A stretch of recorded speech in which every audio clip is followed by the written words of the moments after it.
এটা শুধু action oriented film না। এটার মধ্যে এই দেশের করাপশন নিয়ে দাদা কথা বলেছেন, দাদা এই দেশের চিকিৎসা খাতে দুর্নীতি নিয়ে কথা বলেছেন, দাদা অনেক সোশ্যাল মেসেজ আসলে দেওয়ার ট্রাই করেছেন এই সিনেমাটার মাধ্যমে। সো এই প্রতিবাদী ব্যাপারটা আসলে দাদার কাছ থেকে আসে, তো ওটাকে শুধু আমি মাত্র অ্যাডপ্ট করি আমরা সবাই মিলে। সো আজকেও আমি আসছি কারণ আমি এর মধ্যে কিছুদিনের মধ্যে আসলে আমিও লিভ করব, দেশে থাকবো না। তো এর আগ পর্যন্ত আসলে দাদার সাথে ঘুরে ঘুরে সিনেমাটা দেখছি। তো আজকে সপ্তম দিনে এসেও আসলে আমরা একটু আগে সীমান্ত সম্পর্ক থেকে আসলাম, হাউসফুল একটা শো দেখলাম। আমরা রিসেন্ট একটা শো চলছে এখানে, ওইটাও হাউসফুল। তো আমার আসলে খুব ভালো লাগছে। কিন্তু আসলে আমার প্রথম সিনেমা থেকে হলে হলে ঘুরি। যখন আসলে রেদনুনের সাথে আমার প্রথম সিনেমা হয়, তখন আমি দেশের অন্যান্য হলগুলো সিঙ্গেল স্ক্রিন প্লাস মাল্টিপ্লেক্সের প্রতি হলে আসলে ঘুরে ঘুরে অভ্যাস আমার। তো এটা মনে হয় আমি কোনোদিন ছাড়তে পারবো না। এর জন্য আমি বারবার আসি, অডিয়েন্সকে কানেক্ট করি, ওদের সাথে কথা বলি, ওদের কেমন লাগলো।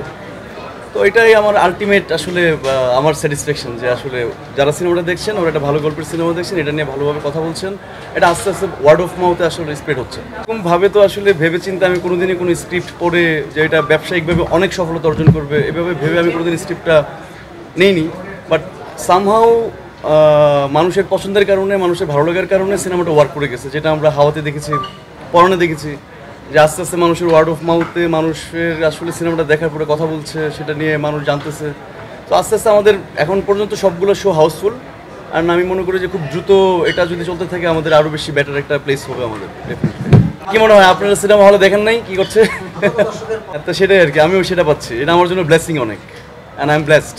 এই চ্যালেঞ্জটা নেওয়ার জন্যই বেসিক্যালি আমি একটা জব করি, যে জবটা হচ্ছে আসলে অ্যাক্টিং করলে এই জবটা পূরণ হয় আমার।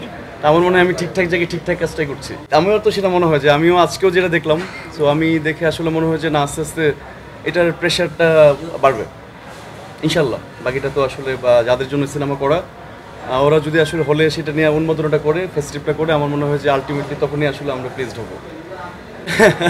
সেটা আমার জন্য তাহলে দারুণ ব্যাপার হলো আর কি, যে আসলে মানুষ আমাকে একটা জিনিসে কানেক্ট করতে পারলো যে না, এরকমভাবে কিছু করা যায়। সো এটার ক্রেডিটটা আসলে আমার না, এই ক্রেডিটটা দাদার। কারণ এটা শুধু অ্যাকশন ওরিয়েন্টেড ফিল্ম না।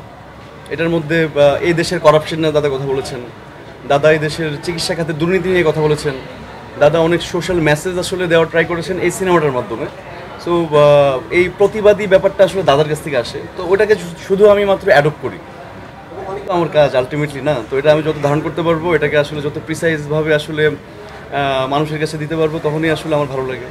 আর তো আরও বেশি ভালো লাগে যখন আসলে আমি বরাবরই বলে আসছি, আমি আমার ডিরেক্টরদের আসলে অনেক থ্যাঙ্কস জানাই।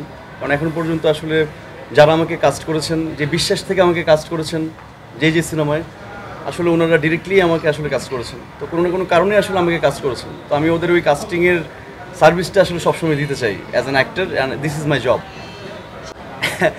আমি তো জানি না, বাট আমি সিনেমাটা করে দিতে চাই কন্টিনিউয়াসলি।